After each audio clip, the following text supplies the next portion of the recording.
Buenas, continuamos con nuestro viaje por las tierras vikingas.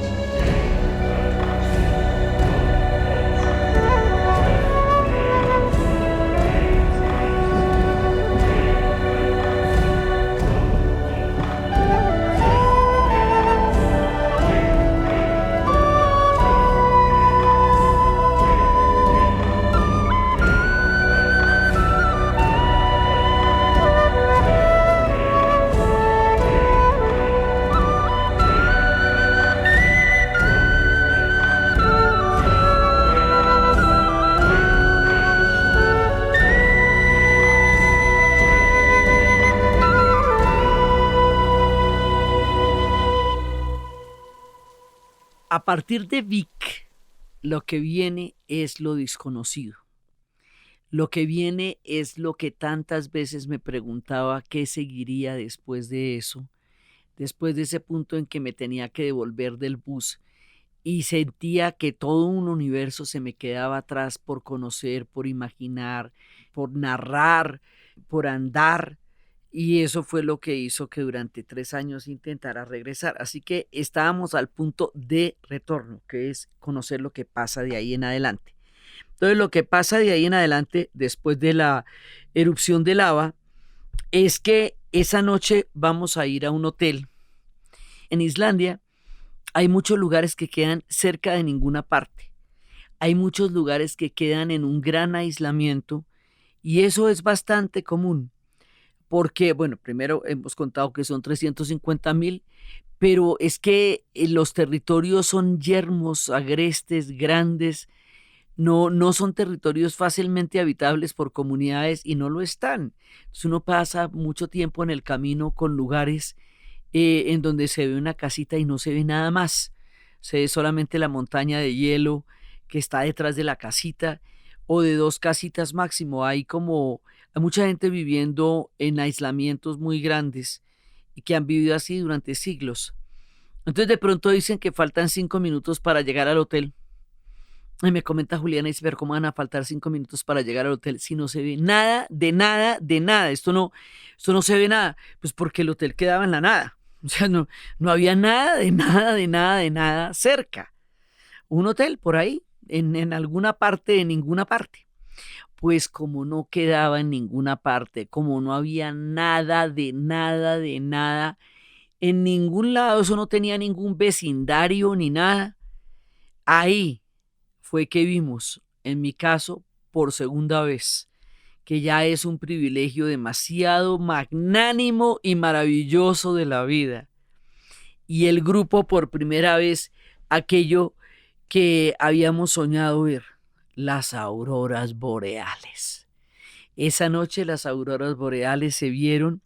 Ya para ese momento la gente tiene aplicaciones y las aplicaciones están mostrando la visibilidad de auroras en esa noche, teniendo en cuenta que la visibilidad no depende tanto de que ellas estén en el cielo, porque están en el cielo, sino de las nubes, del nivel de nubosidad, porque como también es un tiempo en el que está lloviendo y en el que está nevando, entonces se necesita una noche muy despejada para que las luces se puedan ver, las luces boreales, las auroras, lo que significa también que es una noche muy fría, porque las temperaturas son bajísimas. Cuando tú estás viendo la aurora, las temperaturas son increíblemente bajas.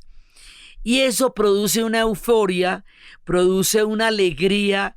Es tan magnífico ese espectáculo de la naturaleza, tan fantástico y a la vez tan núbil y tan sutil, porque son luces que bailan en la noche, que bailan, van desde un verde menta, desde un verde que se va encendiendo, que es como el color base, pero sobre los verdes pueden ir variando no solamente en colores, sino en formas.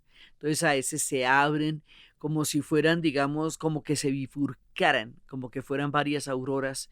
A veces se cierran, a veces la intensidad de color se hace más grande en un lado que en el otro. Entonces, en un lado se ponen de un verde menta fuerte y en el otro se hacen más opacas. A veces parece que se fueran y vuelven. A veces se pueden volver violetas. A veces se pueden volver como si fueran rayos. Son como algodones voladores verdes de una textura nubosa, difícil de describir porque en realidad son fenómenos atmosféricos que vienen del sol, son luces, pero son luces que danzan y que cambian de color de una manera que parece caprichosa y sin embargo perfecta. Como les había dicho en el primer viaje a Islandia, una aurora boreal no es como cuando nada, porque nada en la vida de uno tiene ningún referente que se parezca a ver una aurora boreal. O sea, no es una cosa que tengamos un equivalente en otra parte de la Tierra, ni que se parezca muchísimo menos en el trópico, porque pues nosotros estamos lejos de las condiciones atmosféricas y geográficas que hacen posible the Northern Lights, como les dicen ellos a las auroras boreales. Entonces, ese va a ser, digamos, el viaje va a tener una serie de clímax, va a tener una serie de highlights, de momentos muy grandes, de momentos muy importantes, de momentos muy llenadores. Islandia produce una enorme alegría y una gratificación al espíritu con la magnificencia del hecho de ser esa isla como es. Entonces sus espectáculos de naturaleza, de cráteres, de lava. O sea, esto ya está muy bonito con los cráteres y con la lava y con esos paisajes y con esos geysers y todo eso, pero si además le vamos a echar auroras boreales a esto, pues qué te digo, o sea, esto se va poniendo cada vez más bello y a medida que nos vamos adentrando en el territorio y a medida que nos vamos alejando como del sur de Reykjavik y todo eso, los paisajes se hacen más hermosos, más sorprendentes porque es radicalmente distinta de un lado que del otro. Es una isla verdaderamente mágica porque es muy distinta en cada uno de sus lugares. Conocer el sur no es conocer Islandia, es conocer el sur de Islandia, pero toda la vuelta de la isla vas a irte a paisajes y a lugares completamente diferentes. Por eso tiene una capital del sur, una capital del este y una capital del norte, porque en realidad son regiones muy diferentes topográficamente y geográficamente, y es una misma isla. En su carácter único, también ella es diversa en sus paisajes, y la vida es muy distinta. Esta novela que les digo yo de la pintora del hielo, que ha sido un imaginario tan importante para mí y el sueño de Akureyli, nos hablaba de lo difícil que fue llegar a trazar carreteras allá, y cómo era tan difícil trazar carreteras allá, pues los viajes eran imposibles durante mucho tiempo. Entonces estamos hablando de lugares que estuvieron incomunicados sobre una base cotidiana por muchos siglos. Todo esto, estas comunicaciones y todo esto son fenómenos modernos. Digo modernos de los 70 para acá, que fue cuando abrieron las carreteras que pudieron meter la maquinaria para poder hacer carreteras que comunicaran el este, el norte y el sur. Y uno le da una vuelta a la isla y esa es la que es. Tampoco es que uno se pueda meter por donde quiera porque no sale de ahí. Entonces, pues bueno, vamos por todos esos lados y el momento de la aurora boreal es uno de los momentos, para algunos, la razón por la cual se hizo ese viaje. Además, ¿por qué se hace este viaje entre marzo y abril con ese frío, con ese invierno, con esa dificultad digamos que se puede plantear en el movimiento por vientos o por tormentas? Pues por supuesto que hay días más amables. Por supuesto que en verano pues el día es largo, completo, el pasto es verde, se ve una isla completamente diferente, desbordante, de un verde intenso y unos verdes que son los tapetes de lavas, son capas y capas y capas y capas de lava que dan una sensación acolchonada de musgo, con unos verdes que oscilan entre el musgo de una tonalidad muy distinta a los verdes que tenemos nosotros acá. Ese verde, esas cascadas hermosísimas, esa naturaleza florecida, eso no es lo que vamos a ver. Nosotros vamos a ver el hielo.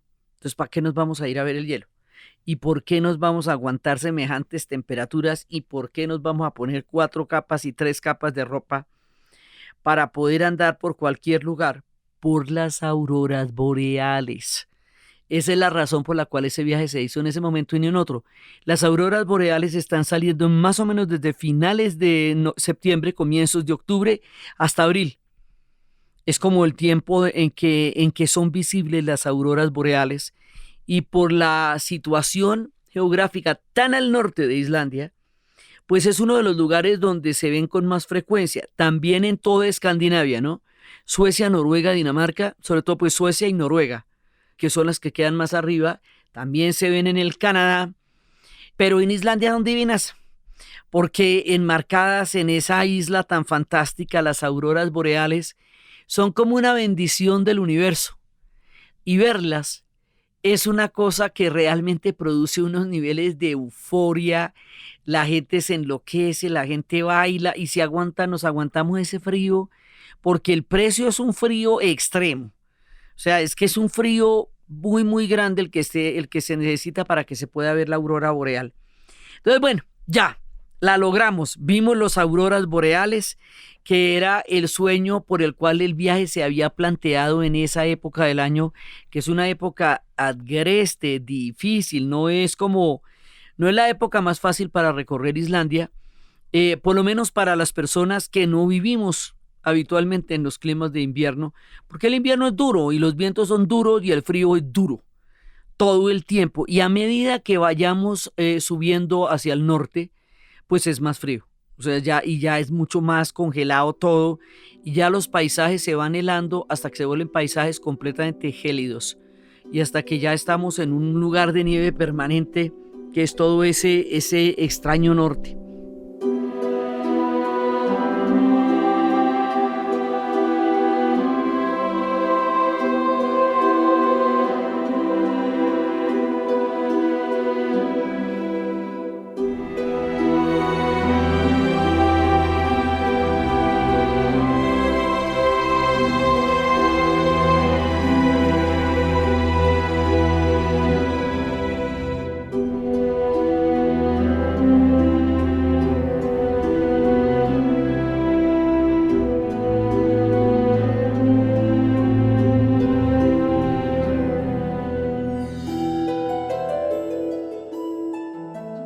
Entonces, de ahí, después de la felicidad de las auroras boreales, de este hotel con todos esos musgos de lava y todas estas exhibiciones de lo que es la isla. La isla es eso, son mares de lava, son auroras boreales, son fiordos, todo lo más extremo que le cuentan a uno que la Tierra puede llegar a tener cuando le dicen a uno que la Tierra es exótica, que tiene luces del norte, que tiene mares de lava, volcanes que hacen erupción y grandes cráteres. Eso es Islandia, lo más exótico de la Tierra.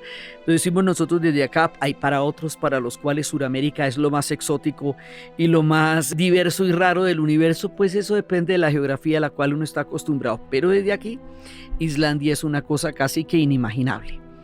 Entonces, de ahí seguimos adentrándonos en este tiempo del hielo y vamos a una laguna glaciar y a una playa de diamantes, cuando ya un pueblo pesquero que es el de lo que va a ser la parte del este, que es Egilsstaðir, la capital del este. Entonces, ¿qué pasa con estos lugares? Cuando decimos una playa de diamantes, ¿eso qué quiere decir? Quiere decir que hay unos bloques de hielo. ¿No se ha visto? Haga de cuenta un cubo de hielo en un vaso, ¿no? Entonces ve un cubo de hielo en un vaso que tiene una forma hueca en la mitad. Sáquelo, póngale el tamaño de una pared, métalo en la mitad de una playa y tíñalo de azul sobre una superficie de arena negra. Esa es la playa de los diamantes. Y ahí en la playa, a una distancia mínima de donde uno está, están esos bloques de hielo sobre la playa, que se ven así como casi como portales hacia el mundo congelado, mientras el mar se mece en esa playa negra y uno ve brillar por entre esa luz tenue de esos soles que apenas se pintan los colores azules de los hielos sobre playas de color negro. Esa es una playa de diamante. Es una cosa loca. Y están ahí puestos porque la naturaleza de ellos es tan caprichosa que pone bloques de hielo donde le va apareciendo, así, de esas maneras. Entonces uno ya se va poniendo inmerso en el paisaje, se va acostumbrando a las lagunas de lava, se va acostumbrando a lo que llamaban ellos pseudocráteres, y los pseudocráteres es porque no son cráteres de lava, sino de agua hirviente, porque la diversidad es tan grande que hay de unos y de otros. Entonces, al meternos por ahí, ya en ese momento nos vamos a encontrar con que el universo de los dioses vikingos en realidad se materializa en esas tierras tan exuberantemente distintas a todo lo imaginado. Cuando uno viaja con una gran cantidad de elementos que tiene en el alma. Viaja con las expectativas, con todo lo que uno espera encontrar allá, con lo que uno se ha soñado. Viaja con los imaginarios, con lo que uno ha construido en la cabeza de lo que se va a encontrar allá. Viaja con lo que se encuentra allá. O sea, un viaje es una combinación de una cantidad de elementos de sueños, de elementos oníricos, de elementos de ilusiones, de elementos que se van a conjugar con un paisaje, con un lugar, con una atmósfera, con un tiempo, con un espacio. Por eso es tan fascinante viajar. Entonces, pues claro, uno se va para Islandia, imagínense toda la cantidad de imaginarios tan maravillosos, sobre todo siendo la segunda vez, uno se va a este país tantas veces soñado e interpretado, porque solamente conocí un pedacito y luego cómo es todo el resto. Entonces, la primera parte es esa conflusión de imaginarios, de sueños, de expectativas, que son los viajes. Es la primera parte. Pero resulta que esta es una tierra maravillosa porque es una tierra de contadores de historias, y en esta tierra vamos a viajar de la mano de Hanna.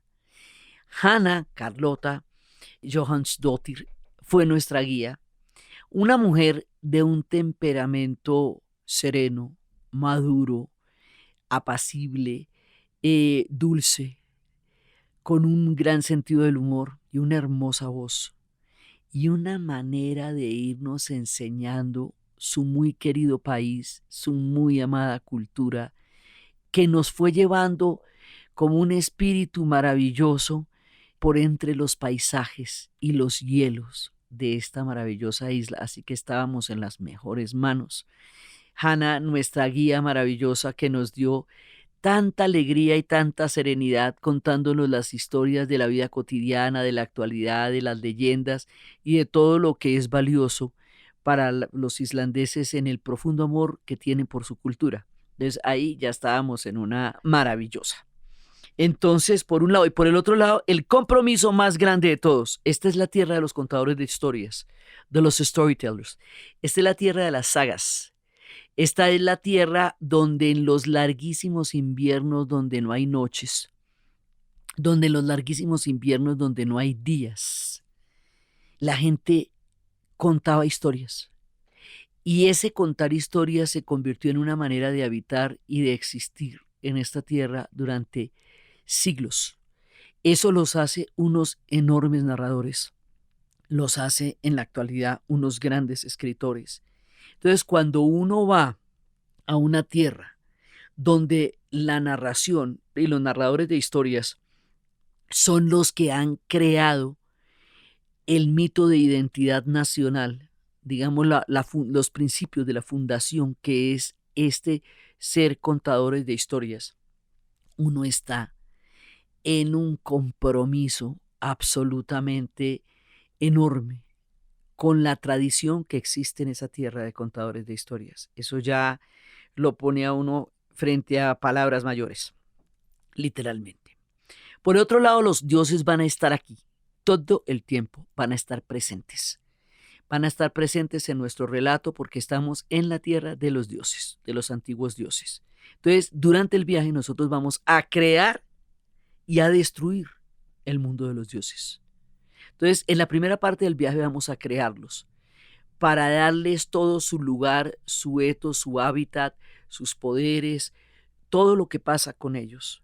Y en algún momento vamos a narrar la muerte de los dioses, que va a ser una cosa descomunal. Entonces, para ir narrando el universo de los dioses, nos vamos al lugar donde nacieron, habitaron y construyeron, que es el árbol Yggdrasil. Vamos a empezar por contar que en el bosque había árboles. Uno era un fresno, que es el que va a ser Yggdrasil, el mundo sagrado, y el otro es un roble. El hombre y la mujer nacen de dos árboles que crecen en el bosque. Es muy diferente en el sentido cósmico de la palabra nacer de un árbol que está junto al otro, que nacer del cuerpo de alguien, del hueso o de la costilla de alguien, y que el otro sea este pechito cuyo hueso o costilla le dio a alguien lugar de nacimiento. Eso genera un nivel de relaciones muy diferentes, porque la igualdad está dada desde la siembra misma de los bosques, donde nacerán el hombre y la mujer del fresno y el roble en el mundo vikingo, y eso se va a ver en toda la igualdad que va a existir entre el hombre y la mujer en la cosmovisión de los vikingos. Ahí hay una importante lección cósmica de otros universos y otras posibilidades históricas y cósmicas, por un lado. Por el otro lado, cuando nos vamos al universo de Yggdrasil, nos damos cuenta que para crear este mundo va a haber una confrontación muy grande entre Odín, Thor y los gigantes, porque hay unos gigantes, que es Ymir, y otros gigantes muy grandes, y hay otros que son los Ases. Cuando los Ases llegan, no van a someterse al mundo de los gigantes, se van a enfrentar a él. Odín y Thor van a destruir a Ymir. Cuando destruyen a Ymir, Ymir va a generar las montañas y los ríos, pero esta manera de destronar a Ymir no va a tener una reparación, como sí la tuvo en el caso de la mitología griega, en el momento en que Cronos castra a Uranos, y a su vez Zeus va a castrar a Cronos, pero después de que lo castra, reúne a todos los hermanos y hace con ellos un pacto de no agresión de ahí en adelante, y reparte el cosmos para Zeus, el mar para Poseidón y el inframundo para Ares. Con ese pacto, Zeus para la posibilidad de que se repita una vez más esa historia. Entonces, este acto de reparación y de nuevo acuerdo no lo van a hacer Thor y Odín, lo que quiere decir que en algún momento los Ases y los gigantes se van a enfrentar. Y eso lo dejamos de ese tamaño, ahí colgando, porque eso lo vamos a ver después. Esto quedó ahí, quedó como dijimos. Entonces ahora vamos a mirar lo que es el árbol propiamente dicho. Y resulta que el árbol propiamente dicho es un árbol que tiene 9 mundos. En la parte de arriba hay un águila, hay unos renos, y uno ve los renos en el camino. Es que todo esto se ve, ahí se ven los renos en el camino. Cuando está por esas largas carreteras del hielo, ahí se ven los renos. Entonces están las ardillas, que no deben treparse al árbol de ninguna manera. Está el mundo de los dioses, que es Asgard. Está el mundo de los elfos. Está el mundo de los elfos de la luz y el mundo de los elfos de la oscuridad. Está Midgard, que es el mundo de los hombres, que es el mundo medio. Hay un puente que es el que protege al mundo de los dioses, a Asgard. Ese puente está hecho del arco iris. Ese puente se llama el Bifrost. Ese puente es como el puente que protege y comunica y protege al mundo de Asgard. Muy importante tener eso. Hay un mundo de los enanos que está también constituido. Hay muchos mundos que se van generando acá. Hay un mundo que es la ciudadela de los gigantes, que es donde están estos gigantes de los que estábamos hablando. Hay un mundo donde está rodeado por Jörmungand, que es la serpiente. Y hay el inframundo, que es donde está la giganta Hel, que es el mundo de los muertos, y es donde está Niflheim, que es el buque que está atado allá, está hecho de las uñas de los muertos. Ese es el mundo de los muertos. Y todos estos mundos están en el árbol de Yggdrasil. Entonces, lo primero que hacemos es construir ese mundo y darle lugar a cada uno de ellos.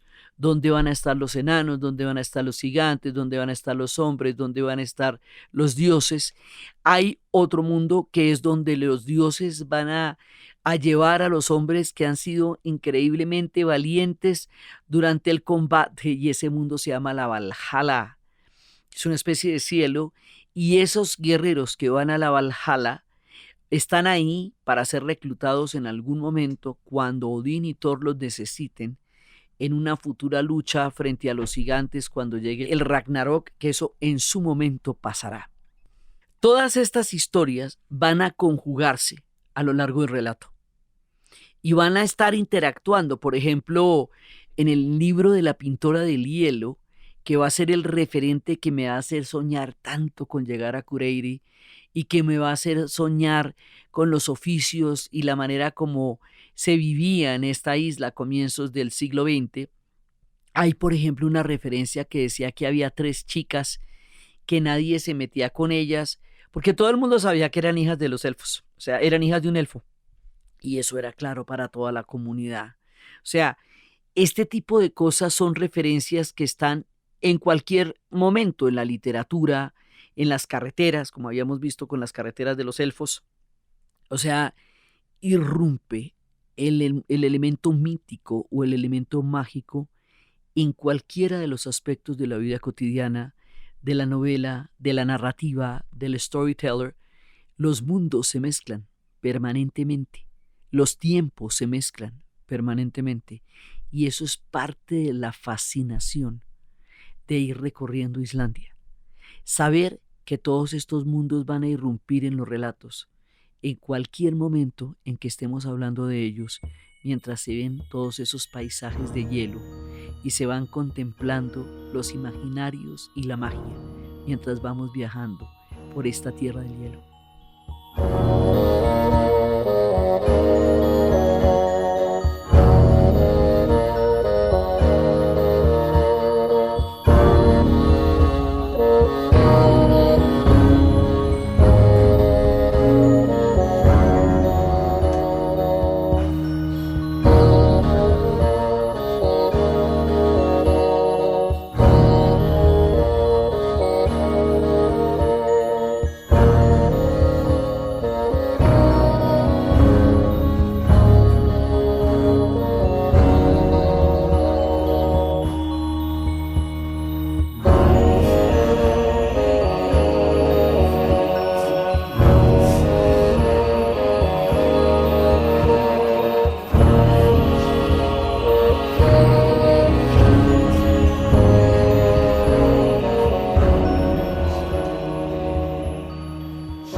A medida que los paisajes se van volviendo cada vez más gélidos, yo experimento una sensación de serenidad.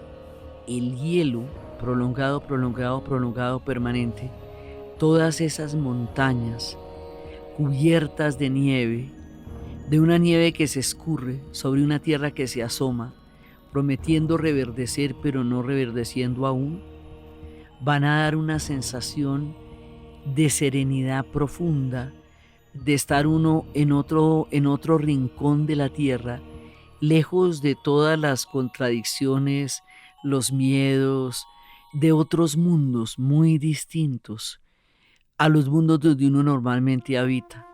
Esa sensación produce una profunda paz interior, la sensación que siempre nos va a dar Islandia de que otros mundos son posibles, porque los islandeses hacen otros mundos y esos otros mundos son posibles entre ellos y nos brindan la oportunidad de imaginar otros horizontes, otras posibilidades históricas, narrativas, cósmicas, sociales, políticas, distintas a la del conflicto, como formas de acuerdos en los cuales ellos se han entendido con la naturaleza, con los dioses y con sus propias sociedades. Entonces, la otra sensación es que muchísimos de los capítulos de Game of Thrones y todo lo que se llama Winterfell se filmado allá.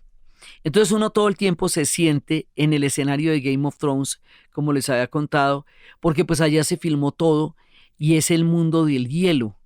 Entonces lo que les quiero decir es que la sensación mítica de estar viviendo en un mundo épico, forjado por los lugares más extraños y más bellos de la naturaleza, se vuelve permanente hasta que el ojo se acostumbra al paisaje del hielo y se acostumbra a mirar y a veces no ver nada más allá.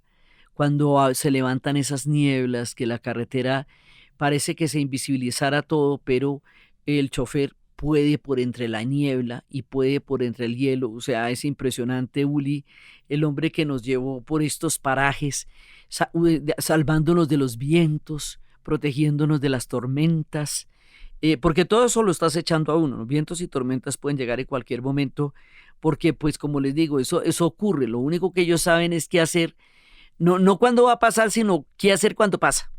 Sí, y lo saben con poquita anticipación, pero lo logran manejar. Entonces, vamos llegando por todos esos lugares y luego vamos a llegar a Husavik, a la cascada de los dioses. Después les voy a contar por qué se llama la cascada de los dioses. Entonces, resulta que llegamos a Husavik, en el pueblo del norte. Ahí ya cogimos el norte. Entonces ya dimos, digamos, como, no bordeamos todo literalmente, sino que hay ahí como una especie de atajo para llegar al norte, pues por donde se puede, por donde están las carreteras. Y ahí en el norte, que es cuando le muestran a uno cómo atravesaban los hielos y los glaciares antes de que se pudieran construir las carreteras, porque la modernización de Islandia es un fenómeno verdaderamente reciente. Es ese mundo remoto y aislado el que los caracterizó durante décadas y durante siglos. Entonces, cuando llegamos allá, vamos a Husavik, un pueblo pesquero. En Husavik vamos a emprender un viaje para ver ballenas. En esa zona hay orcas, hay ballenas azules y hay yubartas, como en nuestro Pacífico, como en nuestra Gorgona, como en nuestro Nuquí, como en nuestro Guachalito, en Colombia, costa del Pacífico. Pero nos fuimos para allá 3 horas de navegación. Entonces nos ponemos unos trajes, la cosa más impresionante, ya teníamos 3 capas de encima, ¿no? Pero entonces luego se pone uno un traje enterizo de hule, muy caliente.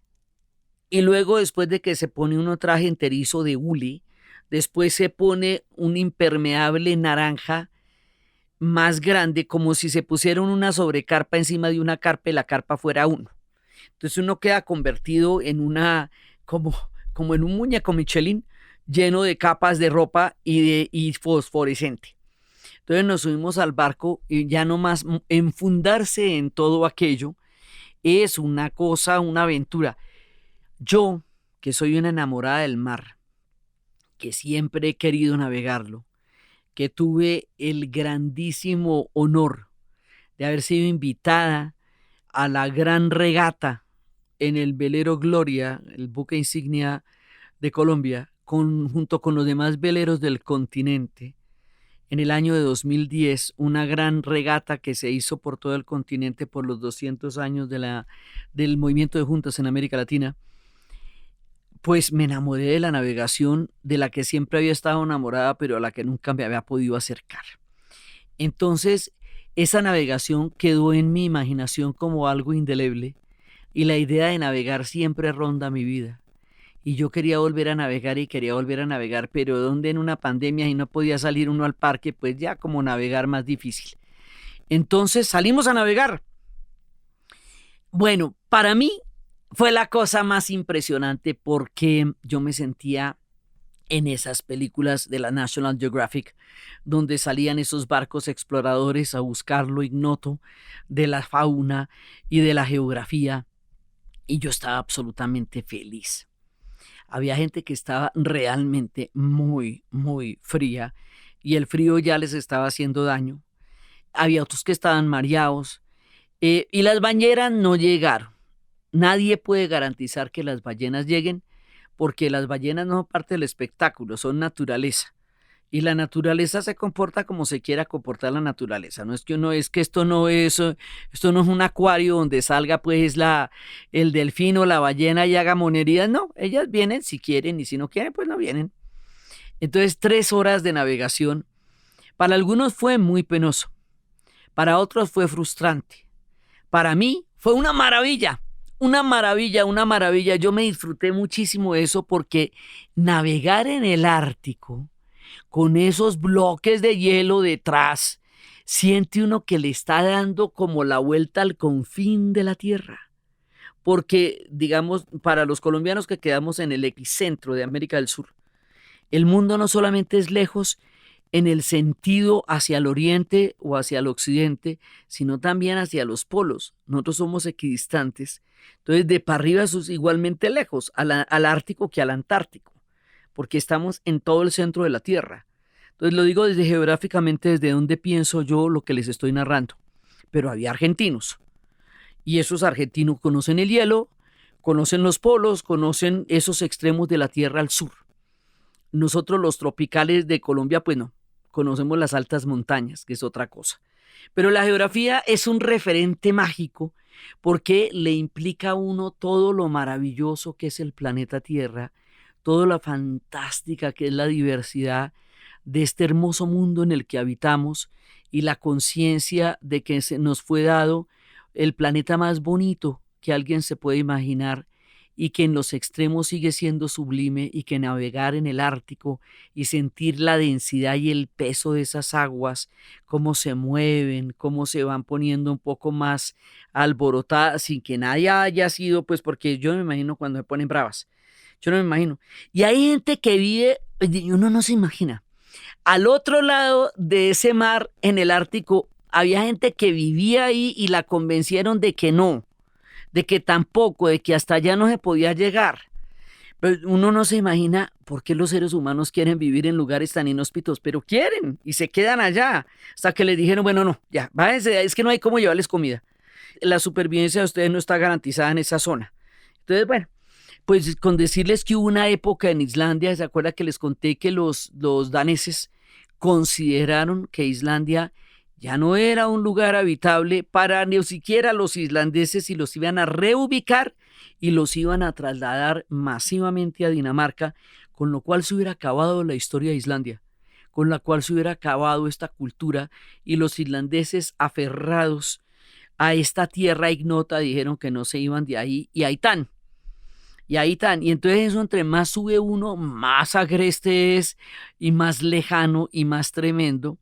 Entonces ahí vamos por las tierras de los vikingos y ahí vamos en este mundo maravilloso que se va haciendo más sorprendente a medida que uno se va para el norte.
Entonces seguimos y ya vamos a bordear los fiordos. Ya nos vamos a dirigir a un lugar que para mí es como el momento más soñado de viaje, llegar a Akureyri. Llegar a Akureyri era lo que yo soñaba desde el momento en que me devolví en la flota de Vik. Porque Akureyri es la capital del norte, está metida en uno de los profundos fiordos, fiordos como los que vimos en Noruega, fiordos que son, ¿qué son los fiordos? Son unas entradas profundas del mar en la tierra, que en el caso de Islandia tienen forma como de deditos. Haga de cuenta en los dedos cuando llega el punto en que los dedos se encuentran ya con la mano, que es profundo, eso parecen los fiordos. Miren el mapa de Islandia y verá que van a aparecer manitas. Entonces, esos son los puntos más profundos de los mares. Sí, en Noruega a los fiordos llegan los cruceros ahí donde está sentado uno en la banquita, porque eso es así de profundo. Entonces, esto también es increíblemente profundo. Entonces, hay un momento en que se van a mezclar los fiordos con los lagos, con los pseudo cráteres, con los mares que bordean la costa, porque estamos de todas maneras en una isla. Son muchas formas de agua. Son aguas dulces, son aguas saladas, son aguas subterráneas, son aguas. Entonces, como tienen aguas por debajo, ellos van a tener unos invernaderos donde van a cultivar verduras, lo que les permite de manera extraordinaria a ellos, como a nadie más en el hemisferio norte, mantener verduras frescas todo el año. Y eso es un tesoro gigantesco por esas latitudes donde una vez que se cubre de nieve la tierra, la vegetación ha quedado atrás y solo van a comer lo que hayan podido conservar durante el verano y el otoño. Son pueblos que tienen que conservar mucha comida. Pues no, esta gente tiene verduras todo el año. Eso es un tesoro. O sea, siempre en medio de todos sus riesgos tienen unas ventajas muy grandes. Entonces, nosotros seguimos en el norte y seguimos ya en los lugares más aislados. Ya en ese momento son lugares en donde uno siente que está más espaciado, digamos, el encontrarse una cosa con la otra, hasta que vayamos a llegar a Cureiri.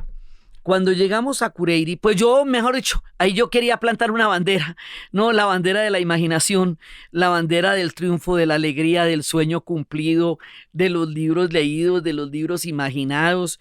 Yo no sé qué bandera quería pintar allá, pero yo me quería arrodillar a besar a Cureiri, porque todo lo que yo soñaba era ir a Cureiri.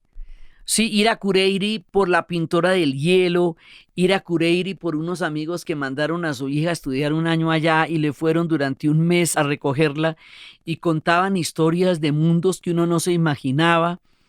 Y entonces yo ya había llegado a Cureiri.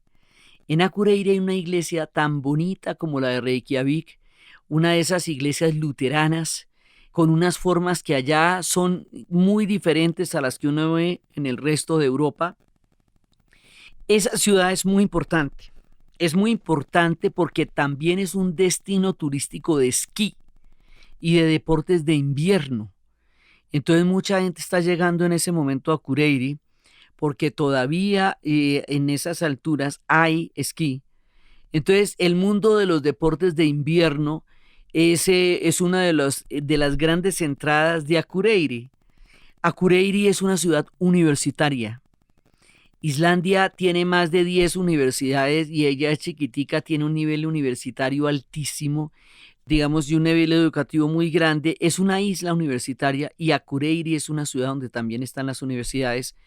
Hay unas universidades fantásticas allá y lo que les digo, los islandeses tienen la posibilidad de asistir a las universidades en cualquier época de la vida, no solamente en el tiempo en que estudiaron, sino en cualquier época de la vida, prepararse y cambiar de profesión y hacer otro oficio si les place. Sí, nuestra guía, por ejemplo, había trabajado en un oficio durante 20 años como secretaria del Ministerio de Relaciones Exteriores y ahora después se había capacitado para ser guía turística, lo que quiere decir que no solamente las personas se pueden capacitar, sino que existe la acreditación laboral para valer esa capacitación como un derecho a reinventarse y a tener y a escoger distintos caminos en la vida, lo que hace que las personas puedan variar de profesiones y que los oficios se roten y se puedan reinventar. El derecho académico, laboral, reconocido a reinventarse uno en la vida es una de las cosas más sorprendentes y maravillosas que yo vi en Islandia. Que se le reconozca a la gente que a los 17 años, cuando uno tiene poca información sobre el mundo y sus alrededores, no tenga que tomar una decisión que le comprometa el resto de la vida, como escoger la carrera que va a estudiar con la poquísima información que en ese momento se tiene sobre lo que implica esa decisión, y que así fue y así se fue. No, usted puede decidir eso un rato, y luego más noche decide otra cosa otro rato, y se capacita. Y le dan la capacitación y usted va y trabaja en otra cosa que quiera. Esa diversidad de poderse plantear la vida en múltiples posibilidades, yo no la había visto en ningún otro lado y es parte de lo que hace posible que otros mundos sean posibles en Islandia. Entonces, o sea, todo allá es sorprendente, pero es muy sorprendente la sociedad. La sociedad es increíblemente sorprendente. En el siguiente capítulo les voy a contar muchas sorpresas de esta sociedad como cultura, como conjunto, sobre todo en su paso a la modernidad y al mundo contemporáneo, que lo van a hacer de una manera sabia, sabiendo surfear por entre los vientos de las guerras mundiales y la Guerra Fría, hasta llegar a convertirse en una tierra única que ha logrado salvarse de los vientos más peligrosos que pueden soplar en el norte, los de la geopolítica, porque la gente que se ha dado más duro está por allá. Entonces, resulta que vamos hacia Cureiri. Cuando llegamos a Cureiri, yo entro en un estado de felicidad muy grande. Llegamos a un hotel muy bello y empezamos pues a instalarnos. Y de ahí vamos a conocer el pueblo, estamos llegando hacia la mitad de la tarde. Y supuestamente íbamos a pasar esa noche, íbamos a estar allá, todas las noches teníamos cena. Y al otro día íbamos a estar como hasta tardecito y luego íbamos a empezar a devolvernos porque de Akureyri usted ya empieza a bajar en un trayecto largo hacia Reykjavik. Entonces nos vamos a devolver por el lado oeste de la isla y esa devolución es un solo trayecto que vamos a tener de regreso para empezar a retornar. Entonces, bueno, pues así estaba planeado. Y tan tormenta. Entonces, tormenta en las carreteras, no se pueden usar. Si es que esto es como un videojuego, de golpe usted está ahí, de pronto dicen tormenta en la carretera, entonces te quedas atrapado en un lugar. Sí, vientos que persiguen los buses, no se puede salir. Pues porque así es, o sea, así viven ellos, así pasa todo el tiempo, ¿no? Erupción de volcán. Entonces, bueno, no, pues el viejo truco de la tormenta en la carretera, por lo cual las carreteras, allá no hay carreteras infinitas, ¿no? Eso no. Pues primero porque los elfos no dejan y segundo porque tampoco es que se puedan trazar por todas partes. Entonces si hay una tormenta en la carretera es en la carretera y usted no puede mover y ya, ¿ok? Entonces eso hace que nos tengamos que quedar, yo contenta, dichosa, pero pues esto era un movimiento logístico muy grande, una noche más en la Akureyri, porque nos quedamos atrapados. Y nos quedamos atrapados en Akureyri, no podemos seguir en el mismo hotel porque ya ese hotel está reservado, porque de acuerdo con la logística del viaje nosotros pasábamos una noche en ese hotel y ya después al otro día nos teníamos que ir. Entonces pues nos toca conseguir un hotel diferente. El hotel que conocemos es un hotelito aislado, un hotel familiar lleno de cabezas de animalitos disecados, cosa que se ve en Islandia de alguna manera, con una característica muy particular, pero también muy islandesa, porque estuvimos en hotelitos pequeñitos, con esas arquitecturas escandinavas que se ven en las películas, de esas escaleras y esos doble vidrios. En uno de los hoteles que estuvimos había una cantidad de fotos de toda la familia que había construido ese hotel a lo largo de generaciones, que es básicamente una saga. El ejercicio de memoria que ellos tienen está en todas partes y es parte de su mayor riqueza, el ejercicio de memoria que conservan para entenderse y saber quiénes son y de dónde vienen. La memoria hace a los pueblos conscientes de su propio proceder y de su propia intensidad y de su propia identidad. La memoria histórica es uno de los, digamos, de los tesoros que un pueblo puede llegar a tener. Siempre es necesario tener esa memoria y los islandeses la tienen a nivel macro con sus sagas y a nivel micro con todos los parientes puestos en la escalera del hotel, de dónde era que venían y quién fue el abuelo fundador. En todas partes, en todos los hoteles uno sabe quién fue el abuelo fundador y quién fue el bisabuelo y quién fue el que montó el hotel y todo eso, porque las historias están rastreadas en todas partes. Entre otras cosas, por el hecho de ser tan recientes, hace que tengan un seguimiento muy puntual de quiénes han sido y dónde han estado todo el tiempo. Entonces quedamos atrapados en el hotel.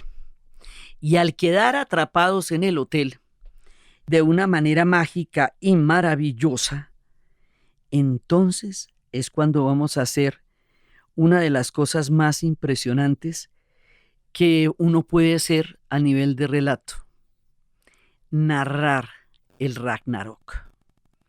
Narrar el Ragnarok en un hotel, atrapados por el hielo, mientras neva por la ventana, en Akureyri, la capital del norte, en la tierra de los vikingos, donde se escribieron las sagas, en el mundo donde todas estas historias tuvieron lugar, allá donde sucedieron los mundos de Yggdrasil, es uno de los eventos más importantes que me ha pasado en la vida como narradora de historias. Porque, bueno, si hubiera un grado en el oficio de narrar historias, uno se gradúa narrando el Ragnarok en Islandia. Digámoslo así como por decirles algo, porque hay cosas que son metas que nadie se imagina, porque no son metas cualificables o cuantificables, sino estrellas del espíritu que uno alcanza en los caminos. Y eso fue lo que me pasó ese día.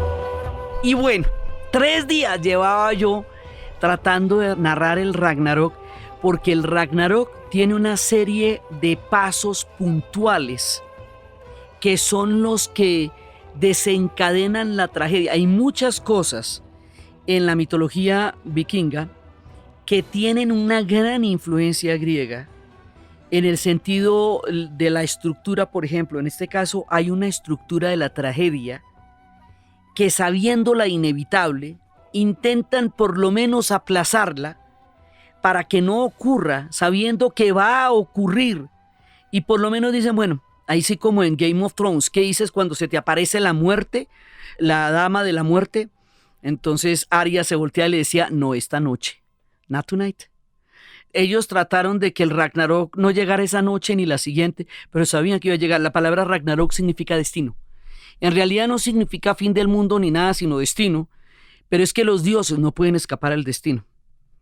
Eso es una característica, ni los dioses griegos pudieron hacerlo, ni nada. Entonces resulta que, como eso va a pasar, hay una voz de un vidente que dice que todo el horror se va a desencadenar en el momento en que Valdir muera accidentalmente a manos de su hermano ciego Hot. Entonces, sabiendo eso, Odín y Frigg le hacen jurar a todas las criaturas del bosque, de la tierra, del aire, del mar, del cielo, a todas las criaturas vivientes de todos los mundos, de todos los reinos, que no le van a hacer daño a Valdir. Y eso es un juramento que va a hacer toda la naturaleza. Y resulta que el único que no se enteró de este juramento, andaba por ahí despistado, fue el muérdago. No supo. Y Loki, que va a ser a lo largo de nuestro trayecto un personaje bufo. Loki siempre era el que generaba el desorden. Loki era el que de pronto llegaba y le hacía trucos a Thor para ponerlo en evidencia, lo ponía a hacer 3 pruebas, a competir contra una anciana y a competir contra el fuego, y el Thor se creía más astuto, pero Thor era ingenuo. Pierde contra la anciana porque ningún guerrero puede derrotar el tiempo. Pierde contra el fuego porque no hay nada más voraz que el fuego. Y pierde contra el pensamiento porque no hay velocidad más grande que la del pensamiento. Luego iba y le cortaba las trenzas a la esposa de Thor cuando estaba dormida, y entonces eso se armaba un lío y tenía que ir donde los enanos a que le volvieran a hacer las trenzas, y luego retar a los enanos diciendo que no iban a ser capaces de hacer nada mejor que lo que ya habían hecho, y los enanos, para demostrarle lo contrario, hicieron el anillo. Y así, o sea, todo el tiempo del relato de los dioses, Loki es un personaje transgresor, es un personaje bufo, es un personaje truculento, chistoso, pero también es el dios de la mentira. O sea, hay una ambigüedad permanente en la figura de Loki. Pero resulta que Loki en el Ragnarok va a ser el villano y se nos transforma en una criatura terrible. Terrible, terrible, terrible, porque lo que él va a hacer es hacer una flecha de muérdago y dársela a Hot, que como es ciego, se la dispara a Baldur, y cuando se la dispara a Baldur, lo mata, porque el muérdago es el único que no había jurado no hacerle daño a Baldur. Cuando Baldur muere, ya se sabe que todo está perdido. Entonces en ese momento Frigg va a ir donde Hel, al inframundo, a pedirle a la gigante Hel que le devuelva a su hijo. Pero Loki se interpone en el camino e impide que ella llegue a hablar con Hel. Como Loki se interpone en el camino, lo van a atar, amarrado con las tripas de uno de sus hijos hasta que llegue el Ragnarok. Entonces Loki está atado y después Loki se va a desatar. Cuando Loki se desata, se va para la tierra de los gigantes y se va para el inframundo, y los gigantes que tienen una pelea casada con los Ases desde el momento en que ellos mataron a Ymir, se van a huir a Loki, y en ese momento el barco que está hecho de las uñas de los muertos Nefir zarpa, se desata, y cuando se desata ese barco todos los espíritus del mal se habrán desatado con él y empiezan a desatarse las fuerzas de la oscuridad, y los gigantes que van de la mano de Loki van a atravesar el puente del arco iris, que era un puente que se estaba haciendo siempre para asegurarse de que Asgard, la tierra de los Ases, estuviera protegida. Pero como son tantos, con el peso de los gigantes se rompe el puente del arco iris, que es el Bifrost. Cuando se va a romper el puente del arco iris, ya nada va a proteger a Asgard, y van a entrar todos los gigantes y todas las fuerzas del mal, y en ese momento los lobos que van a querer devorar la luna la van a devorar, y la luna se va a untada de sangre, toda teñida de sangre, porque los lobos la van a devorar, y en ese momento los enanos van a empezar a temblar, y en ese momento habrá un invierno que durará 3 años y consecutivos sin que se vea el sol, y en ese momento empiezan las grandes peleas, y Odín va a pelear contra Fenrir el lobo, y se van a herir mutuamente y van a morir mutuamente, y al mismo tiempo Thor va a pelear contra Hurmburg, que es la serpiente, la hiere de muerte, pero ella la alcanza a picar y con el veneno ella muere, pero él muere también, y al morir estos dos dioses empieza a desatarse ya todas las fuerzas de la oscuridad, y al desatarse las fuerzas de la oscuridad, la tierra se va a hundir en medio del agua.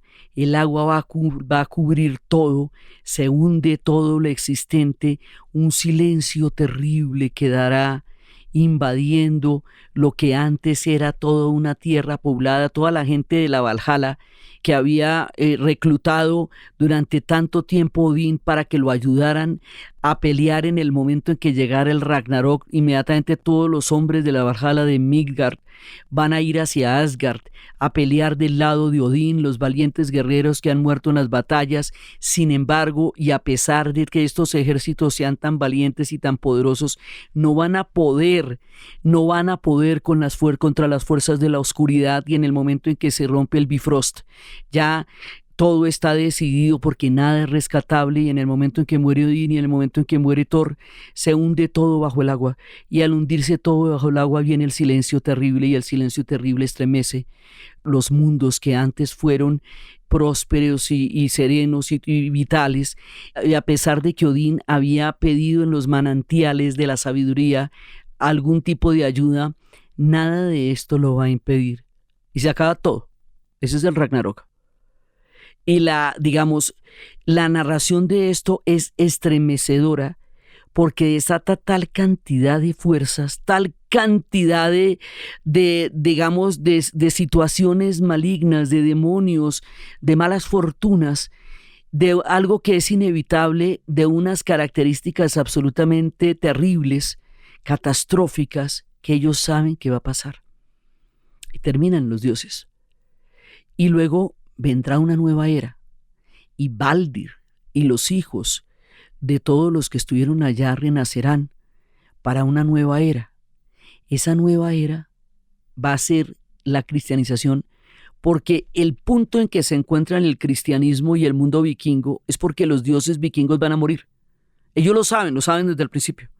Entonces, cuando llega la cristianización tan cercana a la fundación del mundo vikingo a través de los monjes irlandeses, y esta cristianización se hace entre pares a través de un acuerdo político en el Alþingi y mitológico, porque finalmente Jesús se sacrificó y Odín también. Odín se sacrificó con la pierna colgada del árbol de Yggdrasil durante 9 noches para entender la sabiduría de las runas, el alfabeto vikingo que les entregaría como una forma de entenderse en el universo y como una forma de adivinar el designio de lo inesperado y lo impredecible.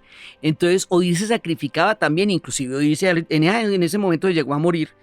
Del ayuno tan tenaz y de lo difícil que fue eso, la figura del loco en el tarot es tomada de Odín sacrificándose para buscar las runas. Entonces, eso lo había hecho Odín que le gustaba de conocer el corazón humano y se disfrazaba de muchas maneras para meterse por las aldeas a ver qué estaban pensando los hombres y en qué andaban. Entonces, Odín se sacrifica, Jesús también se sacrifica. Y también en algún momento los dioses morirán, lo que permite una aceptación de una u otra manera a que vendrá otra era y vendrá el comienzo de otro tiempo.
Entonces, tanto en el caso islandés como en el caso irlandés, donde San Patricio fue llevando las leyendas a un punto de cristianización a través de incluir elementos nuevos en los elementos míticos celtas, van a hacer que estas cristianizaciones sean consensuadas y no sean, evangelizaciones extremas, tan dolorosas como las que nosotros tuvimos en América, tan bravas, tan terribles, porque no hay una subvaloración del otro, no se considera que el otro está totalmente equivocado, sino que hay un nuevo camino. Es un poco la cosa así, ¿ve?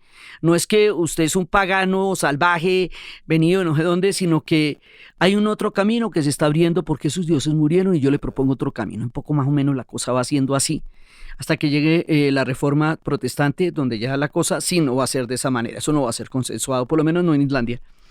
Entonces, resulta que estos dioses van a morir del espectro de lo sagrado, pero van a quedar en todas partes, van a quedar en la memoria, van a quedar en las calles, van a quedar en las sagas, porque son esos monjes cristianos los que van a escribir las sagas en los monasterios.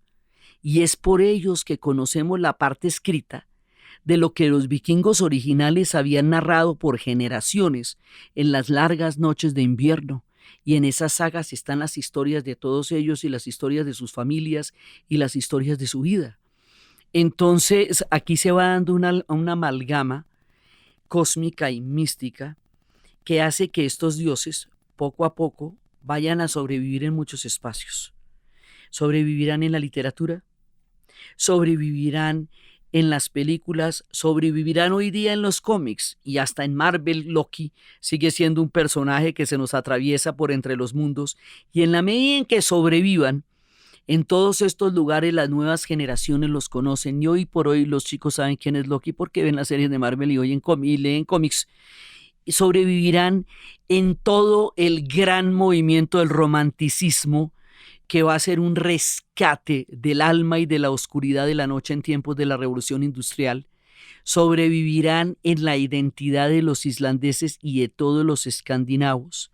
Sobrevivirán en la cultura y en sus calles y en los nombres de sus barcos y en la memoria de su tiempo. Los dioses estarán ahí. Y sobrevivirán en el gran fresco mitológico que va a ser Tolkien, llevándonos la mitología celta con la mitología germana, con la mitología escandinava, y llevándonos todos estos mundos al Señor de los Anillos, donde los elfos vivirán en un mundo en donde él había intentado hacer un idioma élfico, y para hacerlo había tenido que crear un mundo que hablara ese idioma. Él, como subcreador, Tolkien, también le dará vida a estos mundos a través de su colosal obra, y Peter Jackson a través de la película. Sobrevivirán en Game of Thrones, en Winterfell, donde vamos a ver de una manera u otra el universo tan supremamente complicado donde habitaron.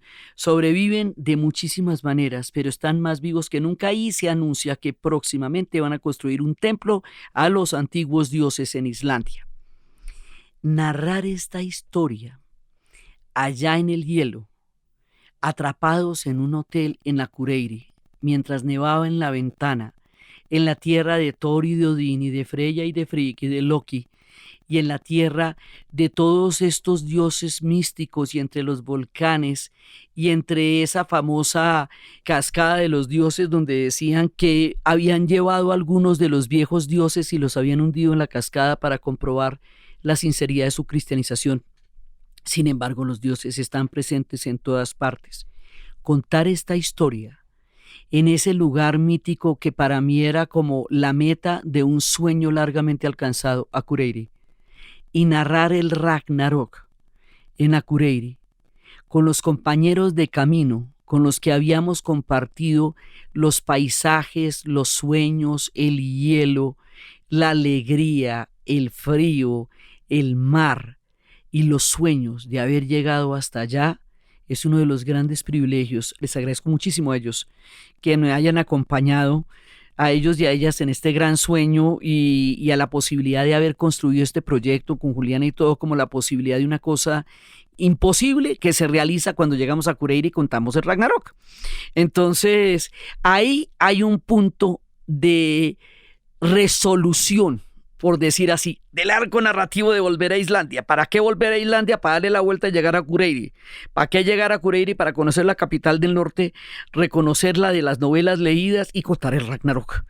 Y además porque intentamos contarlo 3 veces. Yo intenté narrarlo 3 veces y la primera vez no se pudo porque hubo vientos y tuvimos que salir del hotel. La segunda vez no se pudo porque fue la navegación en el Ártico. Y la tercera vez sí se pudo porque quedamos atrapados en un hotel del cual no nos podíamos salir. Y no había ninguna otra cosa que hacer que ver la nieve en las ventanas y hablar juntos del Ragnarok. Ahí en Akureyri va a empezar el camino de regreso. El camino de regreso nos va a llevar a la Islandia moderna. La Islandia moderna es tan sorprendente como sus sagas y sus mitologías y sus antiguas religiones. Esa Islandia moderna, que es lo que hace tan particular a este país en el tiempo contemporáneo, en la que les voy a narrar en el siguiente y último capítulo de nuestro viaje por Islandia.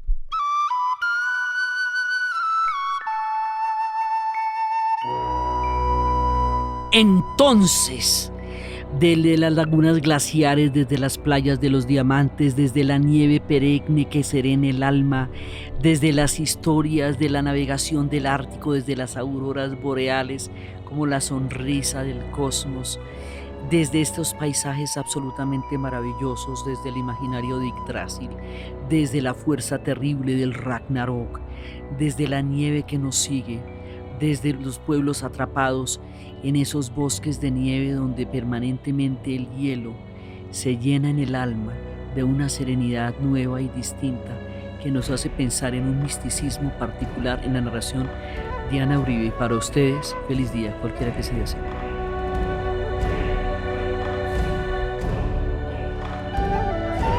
Este podcast fue posible gracias al equipo de la Casa de la Historia. Diana Suárez, Milena Beltrán, Arturo Jiménez Viña, Daniel Moreno Franco. Grabado en Los Gatos Estudio. La edición y la musicalización de Eduardo Corredor Fonseca, de Rueda Sonido, y siempre con la ayuda fuerte y poderosa de Santiago Espinosa Uribe y Laura Rojas Aponte del podcast Cosas de Internet.